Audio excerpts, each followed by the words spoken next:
What is going on, everyone? It's Andrew at the Wrestling Exclusive, and I'm back here with a prediction video for WWE Hell in a Cell 2014.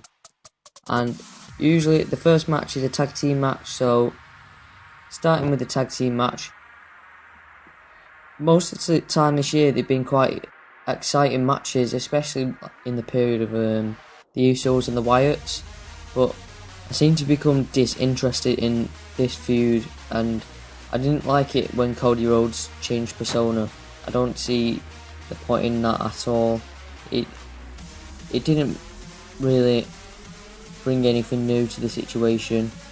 It was a bit weird, his persona change, and it's going to be a quick one. I don't think there will be a title change, and Goldust and Stardust will retain.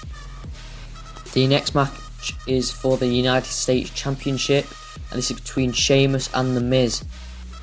And The Miz is probably my most hated superstar of the last 5 years. He's awfully cringy, and with this feud with him and Ziggler and then him and Sheamus, I don't think the WWE creative team have been very creative in the fact that they just switched the feud between Miz and Cesaro for the US Championship and the Intercontinental Championship. It hasn't really been interesting. You just keep putting like Sheamus with the Usos and then Miz with the Goldust and Stardust. It's not very creative. It's not like one of them matches that you want to watch the pay-per-view for. It's just there. So I don't think there'll be a title change, and I think Miz has no chance of beating Sheamus, and Sheamus will retain. Next match is Big Show versus Rusev. This has been a lot more creative. It's more to do with, not only to do with Russia and versus USA, but it's to do with Rusev's unbeaten streak as well. And I think Show does have a chance of beating him. This is a feud where you want to know what happens, and it's unpredictable. However, I do think Show has a chance, but I think they'll leave Rusev's loss to make it more of a bigger situation. So I think they'll leave it to someone bigger like Roman Reigns when he returns, or maybe like Kurt Angle when he comes back or something like that. So I think Rusev will win this match, but there is a chance that Show could win. Moving on, and we have Paige versus AJ Lee. There was a time in WWE this year where the Divas seemed to be more interesting than all the superstars, and it was one of the things you wanted to watch. But this match has been repeated so many times now, it's just getting plain boring. It's not very creative, and it's just the same thing over and over again. I think AJ will retain, and that will be that for the feud. And maybe the next feud between AJ might be Nikki Bella or maybe Brie for the title. So I think AJ Lee will retain her title. Ziggler versus Cesaro. They had an exciting title match on SmackDown, and these two are young and have so much potential. Cesaro had his push, but then it was sort of went back down again, and I think this match has the potential to be the best of the night. They'll have like a 30-minute match slot or something like that, and yet again I think Cesaro will have a chance of winning. I think Ziggler will just be too strong at the end of the day and will retain.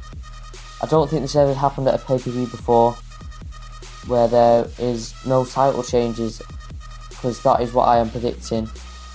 So let's move on to the next match. Brie versus Nikki Bella.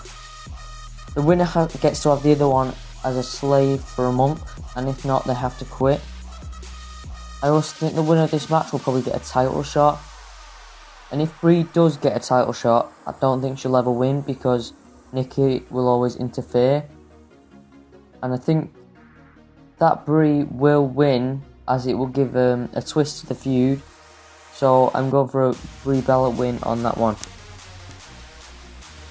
Moving on to the one of the main events, and this is Seth versus Dean. first match against each other in Hell in a Cell, and I think Dean Ambrose is one of the most entertaining wrestlers in a while. This will be a long match, and if Seth loses, I think he has the potential to interfere with the last match. But his name is the Lunatic Fringe, and inside Hell in a Cell, I do not think Seth Rollins would be able to handle him, and he will go on some sort of sulk after the match and interfere with Orton and Cena. So I'm predicting a Dean Ambrose win. And finally, Orton versus Cena. This feud has been seen a lot and has the potential, in my opinion, to go on and be one of the best storylines of the era.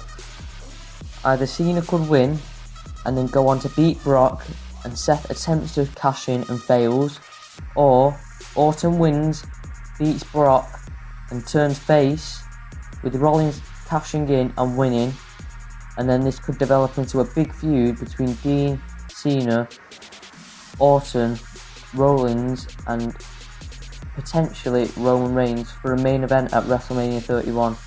I'm not saying like that's definitely what's going to happen, but if I had to choose between one of them two to win, I would probably pick Orton to win, as it's pretty boring seeing Cena versus Brock again. So that is going to be it for this video. I hope you do enjoy my predictions.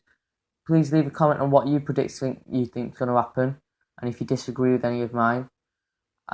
Leave a like on the video, took a while to make, and subscribe too. Thanks for watching, and cheers.